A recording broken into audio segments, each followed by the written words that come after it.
Y como te digo, a las 2:21 entra una llamada a mi celular, decía Costa Rica. Se identificó, me dijo que usted es la mamá de Laura Reyes. A mí se me bajó todo. O sea, fue como un susto.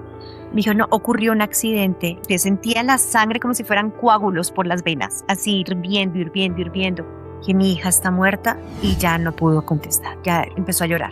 Tiré yo el teléfono y ese calor que sentía ya se incendió, rodaba. Yo rodaba, de verdad sentía que me estaba incendiando, entonces y gritaba y gritaba y gritaba y entonces había estados en los que perdía la conciencia, incluso me encontré como en un espacio vacío, muy negro, negro, negro, negro, negro, pero sentía muchísimo amor y veía como una lucecita más arriba de mí se iba fundiendo con eso negro, siendo testigo del camino del alma.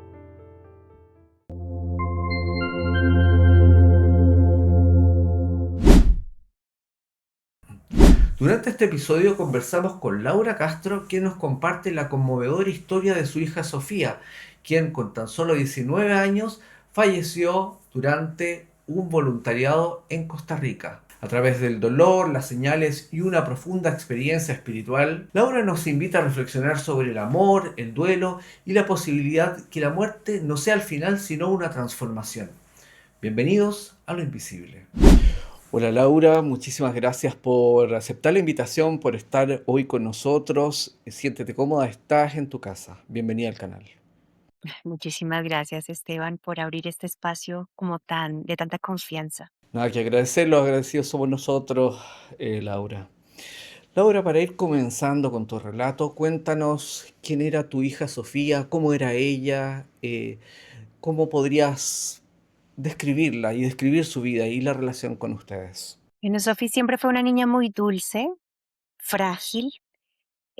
Para mi perspectiva hasta ese momento, como demasiado vulnerable, sobre todo en su infancia, era esa niña que los profesores me decían, enséñale a defenderse, porque en el jardín infantil, si la golpeaban o la amenazaban o la maltrataban, ella se quedaba calladita y no era capaz ni siquiera de decirle a su profesor. Pero fue creciendo y fue formando su carácter. Tuvimos un cambio de colegio en ese momento y ella iba como absorbiendo tantas dificultades que la vida nos iba dando, porque yo me separé la primera vez cuando ella tenía 2 años, después me volví a casar, después me volví a divorciar, después me volví a casar, entonces veía como esa mamá luchona y con una falta de amor propio impresionante. Entonces yo creo que todo eso ella lo iba absorbiendo, iba como entretejiendo su propio carácter y ya en la adolescencia mostró como una garra que yo no veía venir. Laura, cuéntanos qué ocurre con Sofía. Entiendo que toda el final, digamos, de su historia, al menos en este mundo, ocurre cuando ella termina su colegio, ¿no?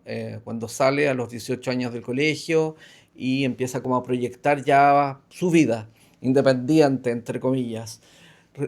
Cuéntanos cómo fue ese proceso, esa experiencia, cómo se gestó, cómo se dio. Pues Esteban, mira que yo creo que el proceso de desprendimiento o de esa marca del final, entre comillas, se empieza a marcar desde mucho antes, cuando le empezamos a hilar señales como del alma o de cosas que tuvieron que pasar para que ese momento llegara. Digamos que desde la visión espiritual, ya ella estaba meditando, estaba hablando de unos temas muy trascendentales que yo no podía entender. Te digo, yo había venido también de una lucha y de una búsqueda que pensaba que estaba en la religión, entonces ya me había como despegado también de ahí, había empezado a estudiar por mi propia cuenta también otros temas que me ayudaban a entender el sentido del alma y ella me los apoyaba, ella ya sabía esas cosas, me hablaba de las almas gemelas, me hablaba del plan del alma y yo me demoré mucho en alcanzar ese momento pero ya estábamos ahí, estábamos como alineadas claro, era así, esto funcionaba así. Y bueno, teníamos esas conversaciones así por ese lado. Pero por otro, aquí en lo terrenal, pues ella al finalizar el colegio hacen un viaje de grado, la excursión, le decimos nosotros. Entonces su excursión iba a ser a Cancún. Y como unos 8 meses antes estuvo diciéndome: mamá, la excursión", y yo viendo de qué manera lograba tener el dinero para pagarla. Lo alargué, lo alargué, lo alargué hasta el último momento, me dijo: "Ya esta semana tenemos que decidir", y yo: "No, mi amor, definitivamente no logro, no alcanzo a pagar la excursión". Me hubiera encantado, pero no, no puedo. No tengo ni dónde endeudarme para esto y no valdría la pena. Me dijo: "No te preocupes, yo ya cambié de opinión", y estuve averiguando por este voluntariado en Costa Rica, y me parece que quiero hacer algo diferente con mi vida en este momento, y me gustaría irme a hacer este voluntariado. Son 2 semanas, ya se había averiguado toda la logística, van muchachos de todo el mundo a apoyar allí la conservación de tortugas marinas. Y le hizo ilusión y me dijo: "Mamá, y ya hice las cuentas y de pronto con un esfuercito entre mi papá y tú me lo pueden pagar, me pueden ayudar". Y bueno, y nos hicimos un sueño porque miré los números y dije: "Sí, claro, aquí fue". Empezamos entonces la programación de su viaje a Costa Rica. Se graduó del colegio, para ponerte en fechas casi como cronológicas, era el 2022. El 10 de junio se gradúa del colegio. Ese fin de semana tuvimos esta conversación así de horas desayunando, y en el que compartíamos como amigas, y yo le digo como que ya entiendo, y creo que aprendí a vivir, creo que de eso se trataba, no era sufriendo por lo que los demás me hacen, sino cómo eso me funciona ahora para ser la persona que soy. Estoy agradecida con la vida, puedo volver a empezar, había logrado emplearme por un sueldo pequeñito, pero dije, yo vuelvo a empezar, y de esto, y volveré a empezar las veces que toque. Entonces estábamos emocionadas, llorábamos, nos reímos, nosotros somos muy sensibles. Entonces era así, esa conversación de llanto y de risa y un chiste tonto y una idea muy profunda. Íbamos y veníamos, nos abrazamos, y esa semana ella arregló su viaje. El 16 de junio estuvo viajando a Costa Rica. Tomamos todas las medidas porque era una niña igual consentida, era una niña protegida. Vamos a decir que no era una niña rica, pero vivía como si fuera, porque no sabía tomar el transporte público, no sabe defender por sí sola, no sabía cocinar, pues nada, no era una niña como de la calle, no, no, no, ella era cuidadita. Eh, entonces había logrado llegar a su campamento, estábamos muy contentas porque me contaba cada día todo lo que hacía y todas sus actividades y lo que la emocionaba y sus amigos. Y un día estaban descansando después de haber patrullado en la madrugada. En su hora de descanso en la mañana se fueron a jugar al mar con 2 amigos más, una alemana que se llama Clara y un inglés que se llama Declan, y estaban ahí jugando en la orilla del mar, y los empieza a como absorber una corriente de agua ahí en el mar. Clara logra salirse por sus propios medios y pedir ayuda. Llega la guardia costera, recuperan, rescatan a Declan, pero a Sophie no la encontraban. Y ya después de eso, obviamente, los locales gritaban, todo este mundo estaba como a la expectativa, estaba observando de dónde iba a salir un tercero, porque Clara no hablaban español, ¿no?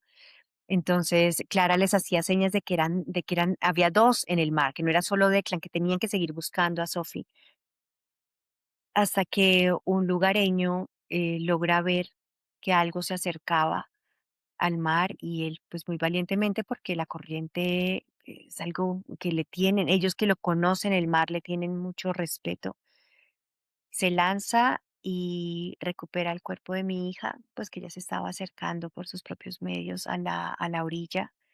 Lo que me cuentan ahí es que, pues sí, hicieron el protocolo normal de tratar de volverla a traer, pero no había nada que hacer. Ya ella estaba sin vida. y bueno, ya lo demás es llamarme a mí, a contarme, y ahí empieza otra historia, porque creo que es como que se traslapan, ¿verdad? Eso estaba sucediendo allá mientras yo estaba en Bogotá, muy tranquila, viviendo un lunes festivo, 27 de junio, esperando que ella regresara el jueves. Y mira que es curioso porque ese día no habíamos hablado y yo le envío un mensaje, eran las 12:17 del mediodía en Colombia, en Costa Rica era una hora menos, y yo le envío, hijita, ¿cómo estás hoy? Y obviamente no tuve respuesta. A mí me llamaron a las 2 de la tarde, hora Colombia, 2:12, 2:21, y a darme la noticia. Cuando veo la noticia, el periódico en Costa Rica, dicen que la muerte se decretó o que el accidente ocurrió a las 11:10 de la mañana en Costa Rica. O sea, fue a la hora en la que yo le escribí. Yo no sé si eso sean como esas pulsadas del corazón, porque yo jamás lo sentí así, pero sí fue como un, oh, ¿y Sophie qué estará haciendo? Bueno, yo creo que ni vale la pena como insistir en saber esa información porque en algún momento vamos a conocerla. Pero sí, así sucedió. Wow, qué fuerte, qué interesante, por lo demás. Cuéntame, ¿cómo fue el tema?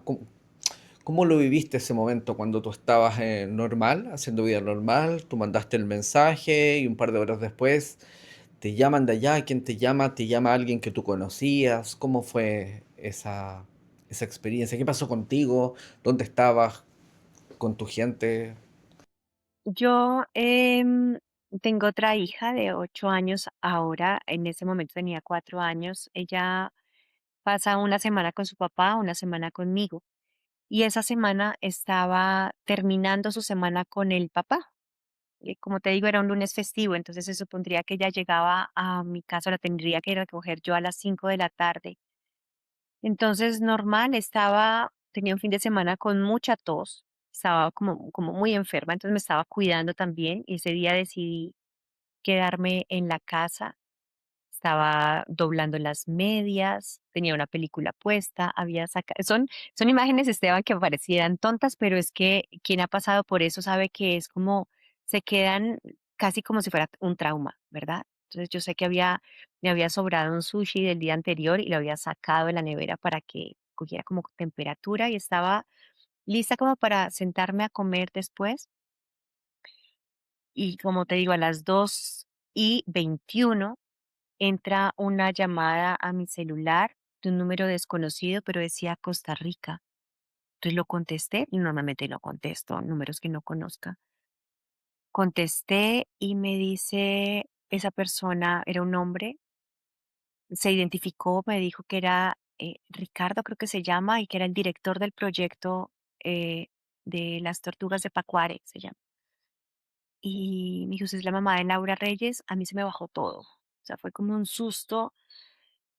Pues que es una llamada que no esperas y dices, Pues no es para felicitarme, ¿no?". Y dije, sí, ¿qué pasó? No, tranquila, señora. Entonces yo me tranquilizaba, de verdad. Y en mi mente iban pasando cosas. Mientras él contestaba, yo seguía como tratando de organizar información. Entonces pensé, se enfermó porque ella sufría mucho las amígdalas y de hecho una semana después le iban a operar de las amígdalas y por eso yo me estaba cuidando mi tos para no írsela a contagiar y dañar la cirugía. Em, Y le digo: ¿Qué pasó con Sophie?". Me dijo: "No, ocurrió un accidente. Los muchachos sabían que no se podían meter al mar". Y yo: "Miércoles, o sea, eso va distinto. ¿Se fracturó, se raspó o qué pasó?". Entonces yo le gritaba para que me hablara porque no era muy elocuente. Eh, y me decía: "No, no, no, tranquila, tranquila". Entonces yo volví a tranquilizarme, es un raspón.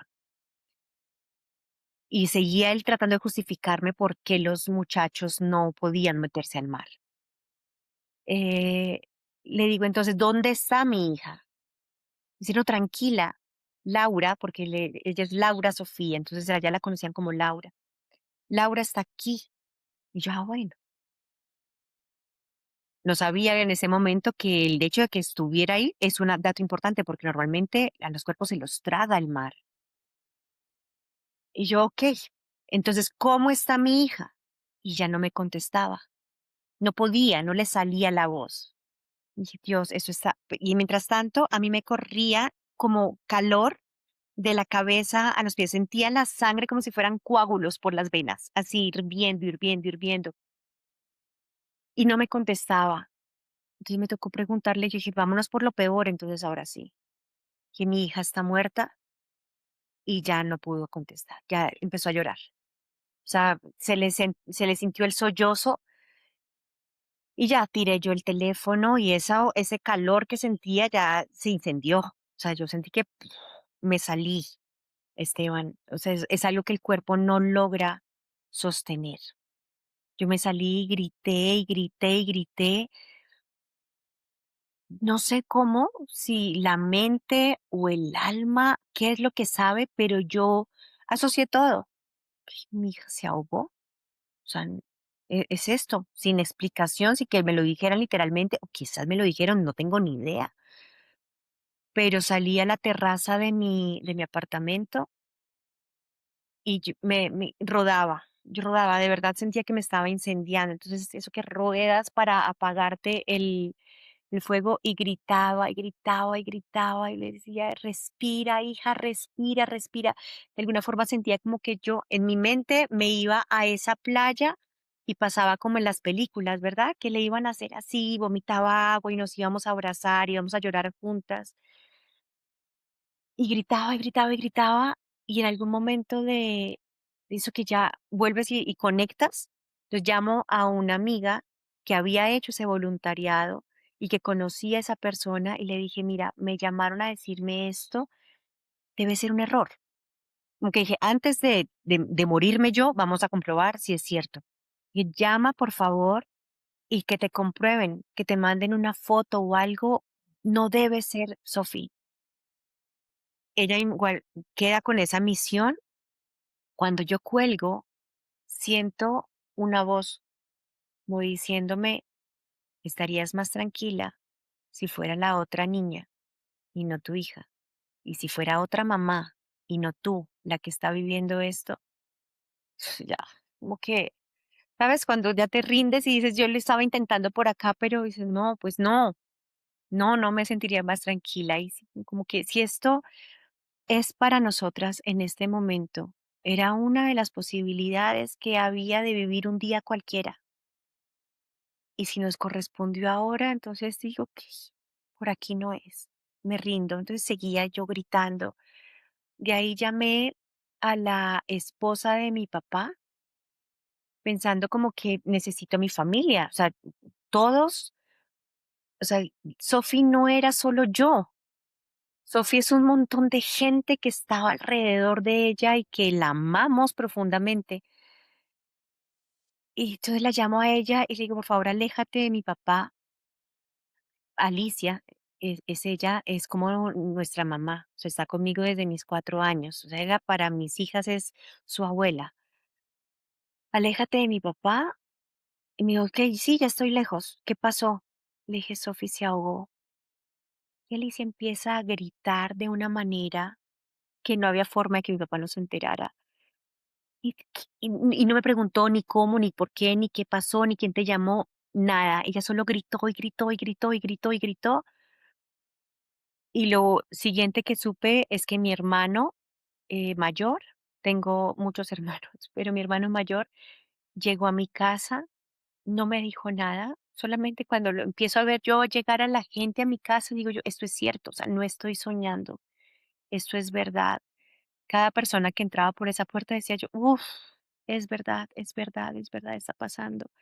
De cierta forma se destapa una culpa, como una vergüenza de decir otra vez yo estoy dándole problemas a mi familia.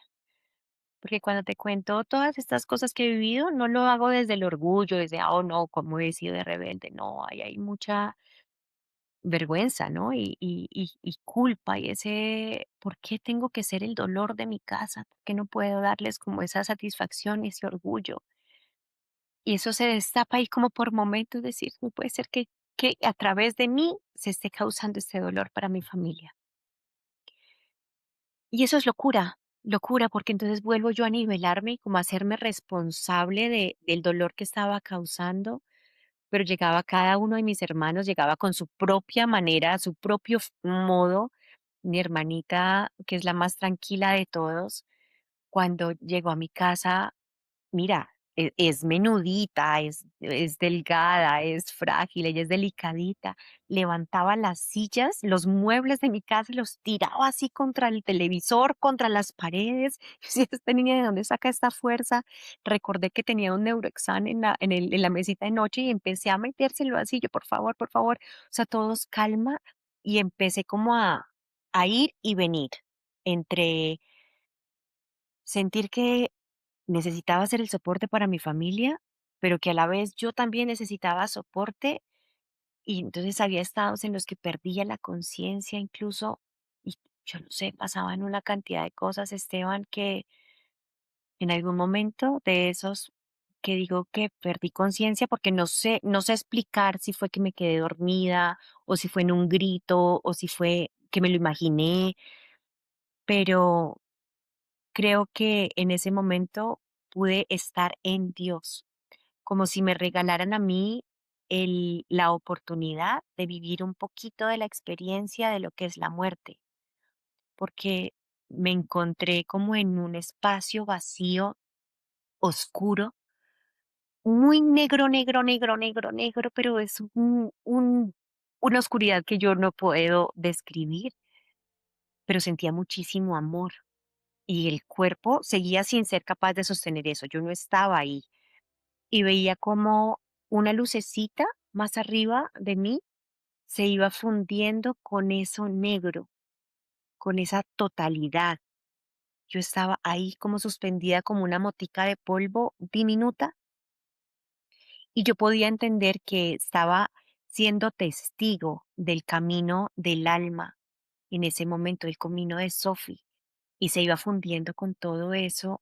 Dice, pero esto no puede ser Dios, porque el Dios que conocemos, pues como que tan pequeñito, ¿no? Como que esa palabra, incluso para semejante magnitud de lo que yo estaba viviendo. Y ya lo que puedo explicar está muy, de pronto está contaminado con las palabras, con lo chiquito que puedo explicar, pero en ese momento no había palabras para poder comprender eso. Yo solamente estaba ahí agradeciendo el amor que estábamos siendo testigos de, que estábamos recibiendo, que me estaba inundando. Dice, ok, ¿cómo puedo sentir este amor, pero a la vez el corazón me duele, estoy partida, estoy deshecha? Y esa comunicación se daba así de una manera muy telepática, sin palabras y sin frases, pero sí fue muy claro para mí la frase perfecta. Me decía, Laura, es por amor. Y empezaba a sentir que todo hacía parte de, y que yo también hacía parte de eso, porque decir, ¿cómo es posible que yo haya tenido una hija así? Entonces, casi que con humor me hacía entender, no, no, no es que tú tengas una hija así, no es que tú seas especial, es que todos son esto, todos son yo. Y dije, wow, o sea, fue un milagro, un regalo que no puedo explicar. Y desde ahí, de ese gran milagro, me aferré, no por quitarme el dolor, sino como para tratar de comprender, porque decir que lo comprendemos sería muy soberbio, o sea, creo que eso no nos cabe en la mente. Pero sí vivir esa experiencia, Esteban, empezó a ayudarme a entender cómo, por ejemplo, entró a su Instagram y lo dejó abierto y dejó el 222 como su perfil o su descripción de perfil. Y el 222 ella se lo había tatuado aquí y me había dicho: "Mamá, esto es un número angelical y quiero que tú siempre recuerdes que yo voy a estar en el lugar correcto y en el momento perfecto". Y yo: "Okey, listo". O sea, accidentes, no ocurren. tenía que ser así. Después, en el enlace de su perfil, me lleva a una lista de Spotify que le puso Eternal Costa Rica. Y yo, ¿qué es esto? Cuando voy a ver las canciones, algunas de las canciones que había, pues había unas que eran muy mías, que ya me había preguntado el nombre mucho tiempo antes o algún tiempo antes de las canciones y las había puesto en esa lista y yo decía, pues esta niña de dónde acá. Y otras que como que me daban cierto sentido a lo que iba a ser ese despedida de nosotros y lo que iba a ser mi proceso. Y despedida lo digo entre comillas, porque es como sí, como una despedida parcial. También en la última foto que dejó fue el día de su grado, que había sido 17 días antes, y lo único que escribió fue: "Bye, me fui". Y es así como: "Bye, me fui". Y yo: "Hija, ¿será que de verdad eres un ángel?". Y entonces salió una canción que está en esa playlist que se llama Tus ojos. Y dice: "¿Será que sos un ángel y no puedes disimular?". Dios mío. Yo es que siento que es arrogante decir esto y reconocerlo, pero para mí sí siempre vas a ser especial, como lo es Antonia también, como lo somos todos los seres humanos, pero poder ser testigo a través del dolor tan grande de lo que de verdad somos como almas, pues me llena de amor y de propósito y de una paz y una manera de amar que cuando estoy en los momentos más conscientes, pues sobrepasa el límite humano, ¿verdad? Y como decir, la humanidad es hermosa. A veces las personas como tal no lo somos tanto, pero la creación y la humanidad como tal, esto somos cada uno un milagro de vida y de muerte. Laura, cuando tú tuviste esta como pequeña muerte, porque finalmente fue una pequeña muerte, ¿no? Y tuviste esta suerte como de encuentro, digámoslo así, mágico con tu hija en el momento que está trascendiendo, que tú la viste como, tú te sentías como una mota de polvo y veías esta luz que ascendía y eso. Esto fue en el contexto de ese mismo día, cuando estaba tu familia en tu departamento, cuando estaba el caos completo, ¿tú viviste esa experiencia mística? Sí, sí, no sé decirte en qué momento fue. Entonces, esto todo empezó a las 2:21. De ahí el tiempo es una cosa muy, muy loca, porque no sabes qué hora es, no sabes qué día es, no entiendes. Pero sí sé que ya cuando estábamos todos en mi casa estaba llena de gente y cada uno gritaba por su lado. Tuvimos que llamar a urgencias incluso para atender a Alicia, que estaba muy mal, ella sentía que se moría también y se nos desmayaba en varias oportunidades. Había mucho caos. En uno de esos momentos pasó eso, pero en otro, aun siendo más consciente, ya estaba oscuro en mi casa y yo vivía en un primer piso, que entonces de por sí ya el primer piso es oscuro, no entra tanto la luz del día. Y yo aprovechaba, me gustaba esa oscuridad. Y el único lugar vacío en ese momento era la cocina. Entonces me quise ir a la cocina, como a estar en silencio, como conmigo. Quería volver a mí un momento y dejar de ayudar a los demás. Te cuenta como una tragedia o como un terremoto que pasó ahorita, eso, como que dejar de ayudar para estar conmigo y en ese momento que estoy como rendida, así mirando hacia abajo, de pronto levanto la mirada, abro los ojos y en total oscuridad veo a Laura Sofía. Y la veo todavía con su pelito mojado, ella me había mandado una foto el día anterior y la ven muy parecida, se había hecho unas trencitas que yo la había halagado, incluso que parecía una sirenita, entonces le veía sus trencitas mojadas, tiene unos ojos muy expresivos, pero era su mirada de perdón, perdón, como te dije, era una niña muy frágil, ¿no? Y, y como con ese miedo de fallarle a su mamá, tenía esa expresión que hacía cuando se equivocaba en algo, cuando hacía un daño, cuando no me obedecía, cuando simplemente necesitaba como perdón, mamá. y me pedía perdón.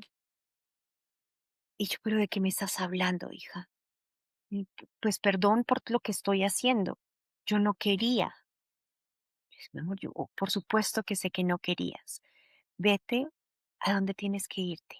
O sea, tú no te preocupes por nosotros. Ya hiciste lo que podías, hiciste lo que tenías, ahora tienes que seguir por donde tengas que seguir. Vete con la libertad de que yo me voy a hacer cargo. De este dolor que estás viendo, yo miraré cómo. No tengo ni idea, pero me voy a hacer cargo. Y de los demás incluso. Pero ahí, más que liberarla, porque no sentí que lo tuviera, no había caído en cuenta que lo tenía que hacer, pero como darle ese permiso de ella irse sin cargar con la responsabilidad de mi dolor, pero me recordó un accidente que yo había tenido en un río, prácticamente a su misma edad, en la que habíamos hecho canotaje y muy irresponsablemente, además, el río no estaba habilitado, nosotros no teníamos el equipo, no teníamos el conocimiento, íbamos sin ningún guía. Fue un accidente torpe por ignorancia, por desconocimiento. Pero en ese momento, cuando la corriente del río me arrasó, yo tenía un casquito medio puesto infantil y yo ya tenía 19 años, un chaleco de una niña de 5 años.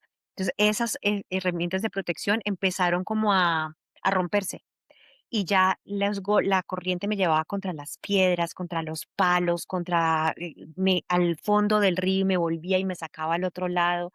Y por más que había luchado, entre más luchaba, más me golpeaba y menos podía contra la corriente. Entonces tuve un momento en el que dejé de sentir la necesidad de respirar, dejé de sentir los golpes de las piedras, ya sentía que me iba con el agua y me sumergía y cuando quisiera me sacaba, si me iba a sacar o no. Yo creo, Esteban, que yo estaba incluso estar disfrutando ese momento, porque dije como que, wow, ya no me duele nada y aquí soy como parte del agua, pero volvía a mí en mente como el dolor de mi papá. Sentía en ese momento, mi papá, ¿qué va a hacer? Lo voy a matar del dolor. ¿Cómo me van a encontrar? Me van a encontrar. No tengo ni idea, pero ¿cómo le van a comunicar? Y aquí estoy yo, acuérdate que tengo como muy tallado eso, le estoy causando problemas a mi familia. Entonces sentí esa necesidad de irle a pedir perdón a mi papá. Y yo sentía que me iba, así como yo estaba en Santander, un departamento de Colombia, y mi papá en Bogotá. Y yo sentía que viajaba a donde él estaba y le iba y le pedía perdón por el dolor, por la irresponsabilidad, por todo. No sé, eso terminó así porque finalmente me atrapó un árbol y desperté cuando estaba como sostenida por una rama de un árbol que había crecido debajo del agua, una cosa loca. Después tenía otra rama que me sujetaba los pies, o sea, como si había sido como tenida así. Me sacaron a la otra orilla. Después ya me rescataron porque, bueno, ya eso hace parte del otro accidente, pero finalmente no pasó nada y la vida continuó como si nada, pero, pero entonces pude entenderla. Esa angustia que le da a una persona que está muriendo el saber el dolor que está causando. Si todos pudiéramos liberarnos, ¿no? Y darnos el permiso de morir cuando ya no pudimos hacer nada más y hacernos cargo de lo que nos corresponde acá, pues el camino del duelo es distinto, porque sí, llega un momento en el que te enojas con esa persona. Y a mí me ha pasado como que, pues, ¿por qué tenías que dañar el plan si veníamos tan bien? Pero inmediatamente te respondes como, es que el plan era así, el plan era este, y incluía esta experiencia, pero pues seguimos en el plan no ha terminado. Laura, después que tú tienes esta experiencia con Sofía, fue como una pequeña muerte tuya donde te pudiste conectar con ella, ¿no? En tu casa, cuando estaba el caos total con tu familia, cuando tenían esa noticia devastadora en el momento, en ese contexto. ¿Tú sientes que fue clave en tu vida ese encuentro? ¿Tú sientes que cambió el enfoque que le dabas a la experiencia que estabas viviendo en ese momento previo a esa instancia y post esa instancia, y de ser así, eh, ¿cómo tú enfrentaste la experiencia en ese momento y lo que estaba ocurriendo en tu casa? Porque tú viviste esa experiencia, pero los demás no la vivieron. Entonces quizás el enfoque cambió completamente para ti. Sí, porque, y lo quiero decir con toda humildad, pero también como con el privilegio, porque poder vivir esa experiencia, como quiera que haya sido, me sacó de la posibilidad que hubiera tenido de quedarme como víctima. Decir, porque a mí todo a mí me pasa, y es que yo soy una desgracia, y es que no, yo dije, wow, si a mí se me permite tener esta información, y yo soy elegida para esto. Y si soy elegida es porque quien me creó sabe que soy capaz, sabe que tengo el potencial y la capacidad y el momento indicado para hacerme cargo de esta información y transmitirla y ayudar primero a mi entorno, ¿no? Primero a mí, después a mi familia y decir, okey, si en mí pueden ver esa fuerza que los impulsa a ellos a seguir, pues que la vean, que la tomen.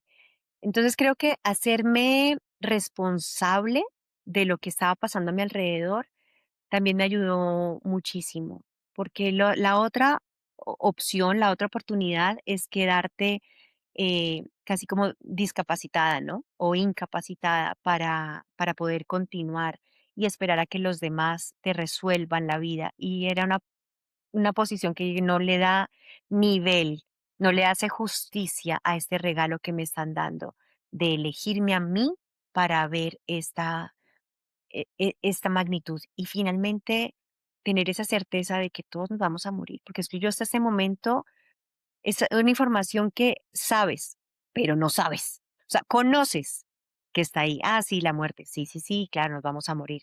Pero no la integras, no eres consciente de esto porque dices, pues das la vida por sentado, ¿no? Pues, ¿por qué me voy a morir yo?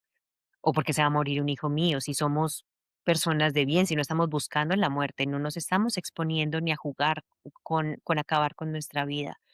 Somos personas buenas, entre comillas. Entonces, no es una consideración, pero cuando sabes que a pesar de todo eso, la muerte puede llegar, la muerte va a llegar en el momento que tenga que llegar, pues digo, ok. Entonces, mientras me muero, mientras pasa el tiempo, pues me la voy a jugar como si no tuviera miedo a morirme.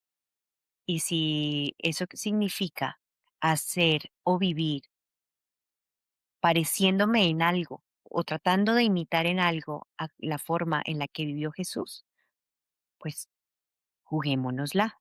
Obviamente esto sí sonaría súper arrogante, ¿no? Porque no le llego ni a la suela de las sandalias, pero, pero es un juego bonito, es un juego que le da sentido a lo que sea que nos quede de tiempo aquí. Ujú.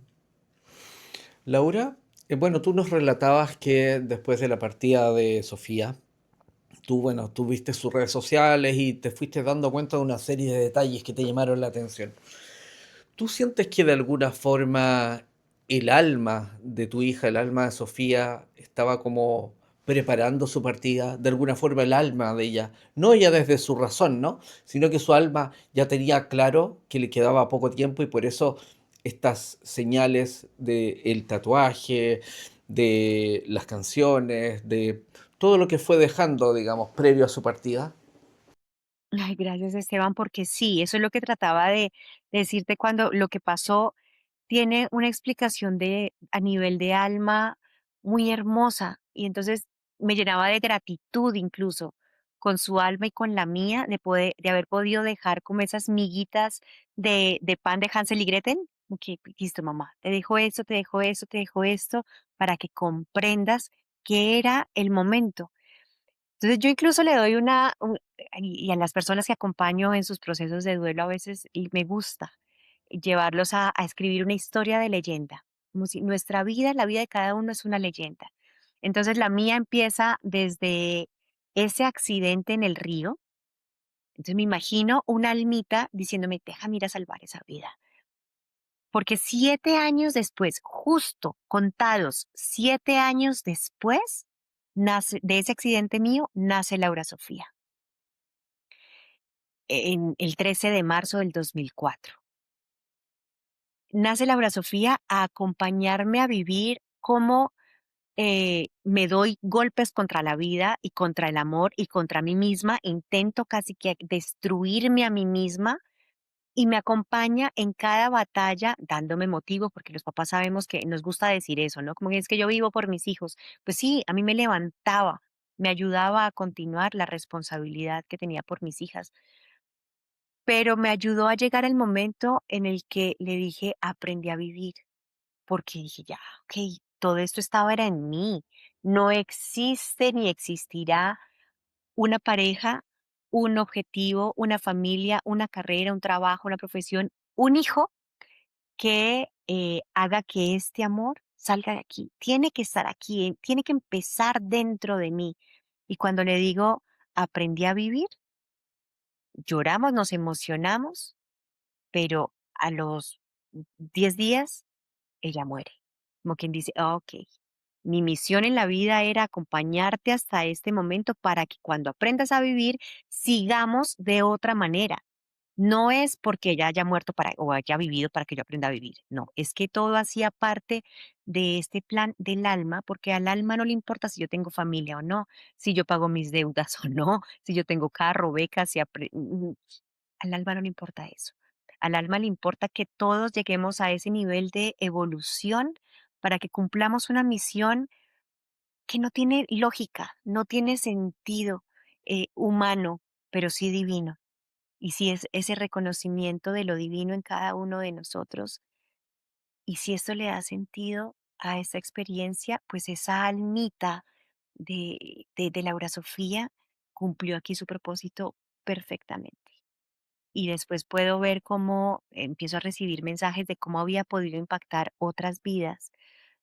Por lo menos 3 chicos me escribieron que yo nunca los conocí, cómo en algún momento estuvieron al borde del suicidio y una conversación con Laura Sofía, un encuentro en una fiesta, una sentada en un andén comiéndose un perro caliente, los había hecho desistir, los había hecho volver a su casa y enamorarse de su familia y de la vida y hoy y en el momento pues de su muerte dicen, wow, es que era algo que no puedo entender. Entonces, señora, quiero que usted sepa lo que hizo Laura Sofía en mi vida. Laura o Lala, le decían. Yo decía, Dios mío, se me eriza la piel todavía porque si fuéramos conscientes de la huella que vamos dejando en cada paso, que es una huella del alma, todos estamos aquí marcando un camino. Y digo que afortunadamente mentalmente no somos conscientes, porque no yo por lo menos no quisiera saber el día que me voy a morir. ¿Para qué? O sea, ¿para qué vivo despidiéndome? Si más bien quiero es que hoy haya una semilla bonita, sembrada de alguna manera. Y de hecho, anónima, incógnita. Puede ser una persona que nunca va a saber si me voy a morir o no, pero que en ese momento sintió un poquito del amor de Dios en su corazón y o saber que la vida podía valer la pena un día más. Tú te das cuenta que en el fondo todo finalmente, el proceso fue perfecto porque ustedes pasaron de momentos complejos donde no se llevaban bien, donde tu hija Laura finalmente empezó a adaptarse y a crecer en la vida rápidamente, aceleradamente, porque ya tenía como un tiempo acotado. Finalmente su propio desarrollo personal, sus propios cuestionamientos te hicieron cuestionar a ti y ella fue en cierto modo una maestra para ti en ese periodo que fue no tantos años, porque ella parte muy joven, y con sus propios cambios, con sus propios conflictos, te remeció a ti para ser tú una persona distinta, generar un cambio en ti, y cuando ya estaban listas, cuando estaban ahí a la par, cuando ya podían estar como estableciendo ya esa complicidad, esa comunicación que nunca antes quizás se había dado, ella parte y que puede resultar muy devastador, pero a la vez muy interesante porque estoy seguro, y eso te iba a preguntar, que fruto de su partida tú fuiste otra persona. Estoy seguro que ya la persona previa a su partida y la persona post su partida es una persona distinta. ¿Cómo lo has vivido eso? le has hecho la lectura perfecta, así lo vivo yo. Creo que no le faltaron más tiempo, porque también esa es otra frase de cajón, ¿cierto? Como que, ay, todo lo que tenía por vivir, ay, los proyectos, ella estaba matriculada en la universidad, iba a estudiar psicología, quería especializarse en criminología, porque quería entender la mente de los delincuentes, que me decía, mamá, es que yo creo que las personas no son malas, todos tienen una razón por la cual hacen lo que hacen, y en los delincuentes creo que también, y yo quiero ir a comprender por qué esas personas están actuando así. Y yo, pues, ahora lo entiendo, ahora estoy de acuerdo con eso. ¿Por qué decía que éramos almas gemelas, por ejemplo? Ahora lo entiendo, porque yo incluso le decía, ay, sí, mi amor, sí, sí, sí. Nos amamos tanto, debe ser porque nos amamos mucho, pero ahora puedo decir, no sé. O sea, yo soy, Esteban, aquí donde me ves, un poquito escéptica. Yo todo lo cuestiono y soy muy pragmática. Yo estudié finanzas. Entonces yo necesito como que las cosas me empaten.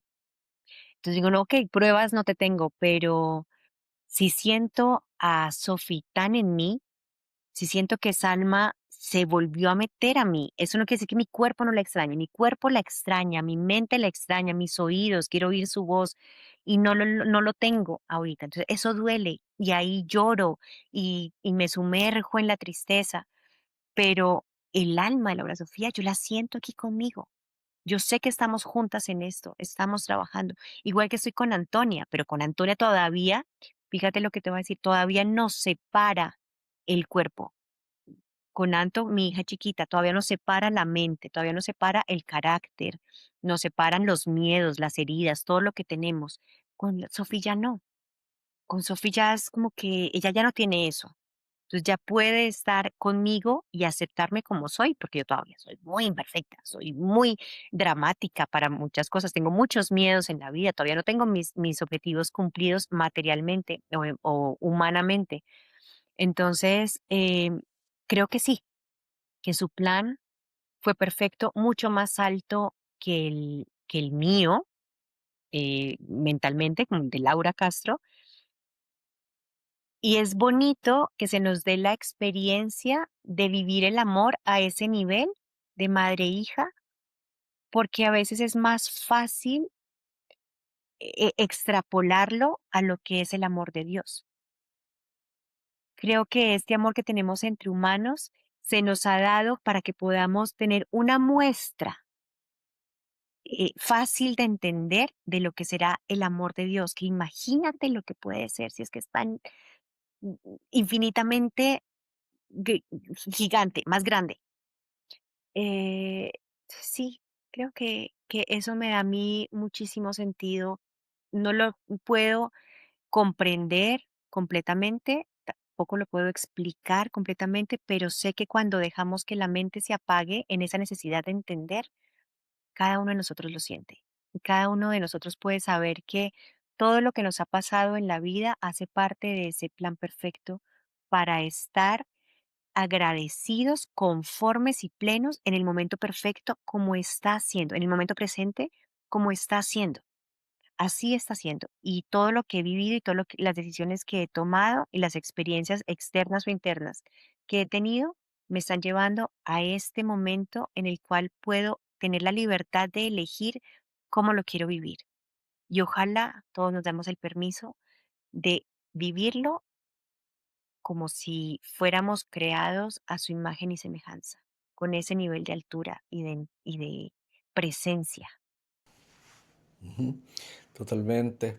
Sí, muchas veces la gente se cuestiona y se enreda y se complica con los temas que tienen que ver con lo espiritual, que son temas que no tienen eh, que ver con la estructura racional, ¿no? Porque todos los que la manifestación y la forma de sentir no pasa por aquí, pasa por acá. Es otro lenguaje, es otro lenguaje. Esto es como querer hablar, explicar algo que se entiende desde el chino, pero no se entiende del castellano. Y tú estás hablando castellano tratando de hablar con un chino, ¿no? Son cosas diferentes, son lenguajes distintos. El lenguaje del alma es otro. El mismo es el lenguaje del corazón. Y desde ahí se entiende. Entonces a veces hay que dejar la cabecita de lado, que habla su propio lenguaje, que nos sirve para ciertas cosas, puntualmente y que nos ayuda para funcionar en el día a día aquí, pero cuando nos vamos a conectar con esa otra parte nuestra, hay que escuchar desde otro lado y no escuchar desde aquí, sino que escuchar desde aquí, desde el sentir, desde la voz del alma que es el corazón. Así lo veo yo, ¿no? Sí, correcto. Mientras menos mente y más sentimiento, fluye más fácil esto. Ujú.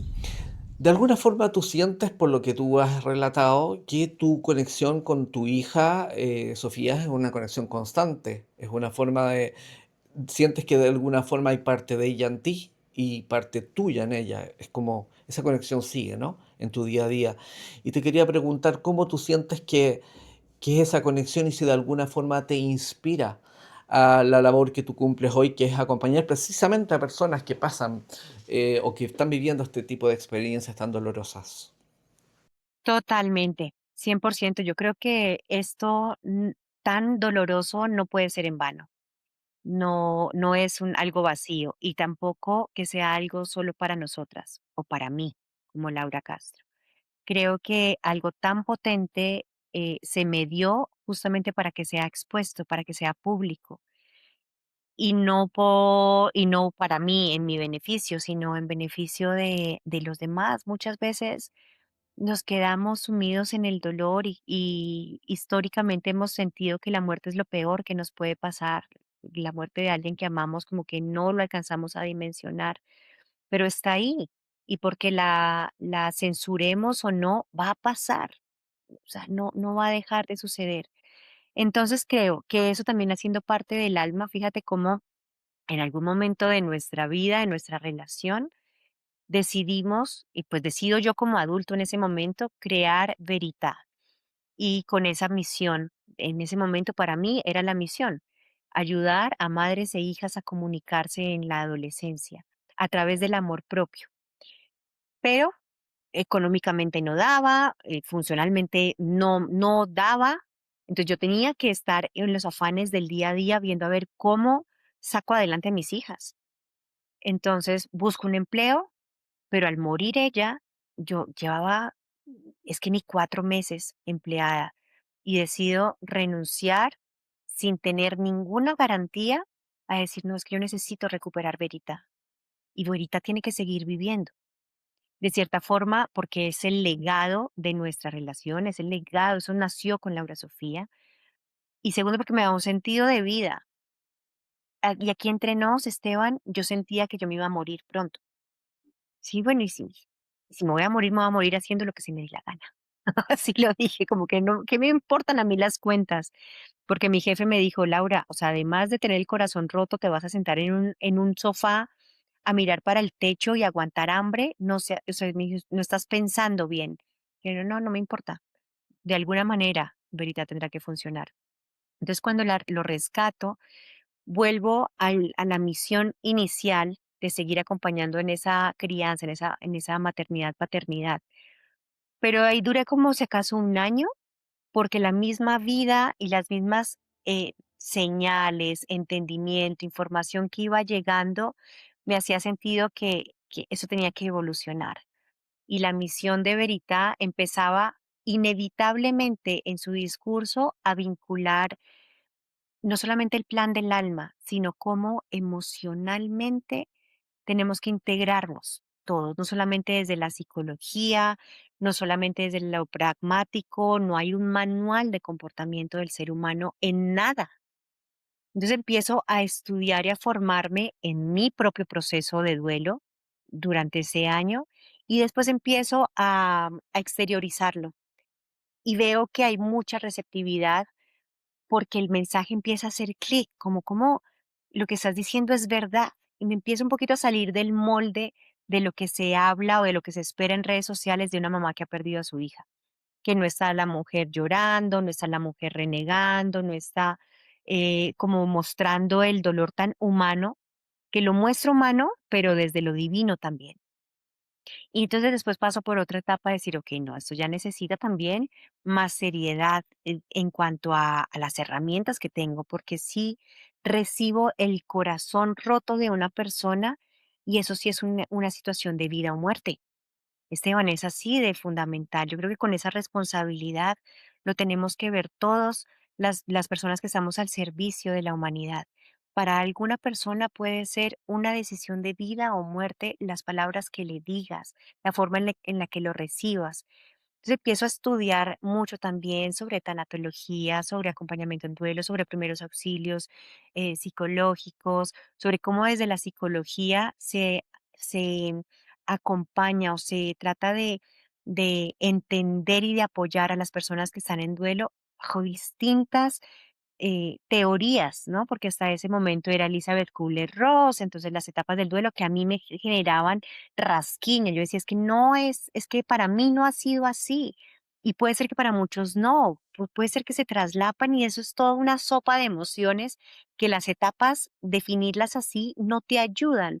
Pero entonces me doy cuenta que hay muchas otras teorías, el péndulo, los vínculos eternos, la continuidad, o sea, las tareas del duelo, tantas otras herramientas que empiezo a integrarlas y a hacer de eso mi propia alquimia, no porque sea una estructura tallada en piedra para atender a cada persona, sino que me dan la sensibilidad, el olfato para poder acompañar a quien tengo enfrente desde sus propios dolores, porque yo no les estoy mostrando una persona que tiene su vida perfecta, que ha tomado las decisiones correctas y que por ser tan buena, entonces Dios le ha dado esta misión y este privilegio y la capacidad de acompañar a otros. No, aquí hay una mujer que se ha dado golpes contra la vida, que ha cometido mil errores, que ha estado en el momento de no entender la vida, de quererse incluso despachar de aquí porque siente que la vida le quedó grande, que ha renegado, que tiene falencias de autoestima, que tiene miedo, que también tiene escasez y que aún así Dios, si queremos creer en Él, la elige para vivir una experiencia así. Y que si nos salimos de ese estereotipo de que tenemos que ser ayudados por una persona completamente formada y gurú y recto y de turbante blanco para poder venir y ser casi que santo, pues podemos dejarnos ayudar de humano a humano.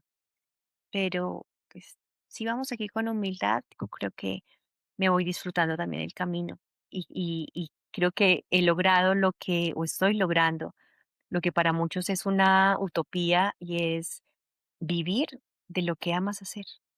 Qué importante, ¿no? Y qué escaso finalmente en nuestra sociedad. Después de la partida de tu hija, ¿qué descubriste con respecto al amor, el duelo y el verdadero significado finalmente de la vida? Mm. Del amor, te puedo decir que nos amamos mejor cuando hemos muerto. Entre vivos nos cuesta muchísimo amarnos bien. No estoy diciendo amarnos más o amarnos mucho, porque creo que la tarea no era amarnos mucho. No sabemos amar mucho, sino que amamos la expectativa del otro, amamos el cómo nos sentimos nosotros cuando estamos con otro, amamos el deber ser según nuestro deber ser del otro. En cambio, cuando alguien muere, como que podemos dejar todo eso y amar el ser, amar por el simple hecho de, "Ay, ya no tienes que llamarme, ya no tienes que hacer, ya no tienes que ser como yo quiero que seas, es simplemente eres eso y te amo". Entonces, traer eso de alguna manera, así sea en pequeñas dosis, a las relaciones que tenemos aquí humanas, cómo nos libera y cómo libera al otro también. Cuando le podemos decirnos que no tienes que ser nada para que yo te ame, es que te puedo amar así. Y bueno, y el juego está en aprendernos a vincular desde ahí, ¿no? Y a relacionarnos y poder amarnos con esa libertad. Entonces, eso en cuanto al amor. En cuanto a la vida, esto es un parpadeo. La vida siempre se nos había dicho que era eterna, pero se nos había dicho la verdad como a medias, porque también nos decían que teníamos que ser buenos para ganarnos la vida eterna, que había que rezar mucho para que una persona pudiera estar en la vida eterna, que pudiera descansar en paz. Creo que el descanso en paz lo necesitamos nosotros aquí, mientras estamos viviendo. Creo que si la vida es eterna, no hay que hacer nada para ganársela, es que simplemente No empezó cuando nacemos y no termina cuando morimos, sino que siempre está y que eso en la eternidad, yo tengo 48 años ahora. Estos 48 años para la eternidad son un parpadeo y no ha pasado nada. O sea, tengo la posibilidad de jugar este juego por el tiempo que sea, como me lo quiera jugar, con esa libertad, asumiendo las consecuencias también. Entonces, creo que este dolor y el duelo como tal siempre va a ser un regalo, una oferta de la vida. Eso no quiere decir que no sea doloroso y que no quiere decir que nos reta completamente, pero nos ayuda a morir un poquito también, siguiendo vivos, que es una gran oportunidad, como de morir a eso que no nos gusta de nosotros, que al final nos causa daño, temas de nuestro carácter y nuestras creencias que nos siguen lastimando y el duelo viene a destaparlas. Cosas que en realidad no tienen que ver con la muerte y pensamos que solamente la muerte, ¿no? Y cuando vamos a ver son heridas de infancia, complejos que traemos, patrones inconscientes, subconsciente colectivo, tantas cosas que el duelo puede darnos como regalo, mostrar, como traer a la superficie para empezar a cuestionarnos seriamente sobre el verdadero valor del ser y de estar aquí. Querida Laura, muchísimas gracias por haber estado hoy con nosotros y te agradezco la confianza, el hecho que te hayas atrevido a exponer con tanta honestidad, ¿no? Tus vivencias, tus experiencias, básicamente lo que te ha tocado vivir, que no ha sido fácil, pero que veo que de alguna forma te ha hecho crecer como ser humano, s- eh, constituyéndote como una persona, yo veo como íntegra y con un norte claro. Muchas gracias por estar hoy con nosotros. A ti, Esteban. Sin duda, tu misión en este planeta y en esta época también tiene un papel, un rol muy importante en todo lo que estamos construyendo como seres humanos y en este proceso de evolución. Muchísimas gracias por tanto amor y por vernos. Gracias a ti.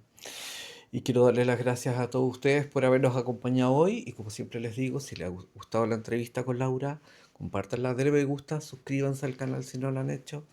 Y así podemos expandir estos mensajes a muchas más personas. Los leo en los comentarios y nos vemos en el próximo episodio. Chao. Gracias por acompañarnos. No olvides suscribirte, darle me gusta o ver uno de estos dos interesantes videos. Nos vemos en el próximo episodio.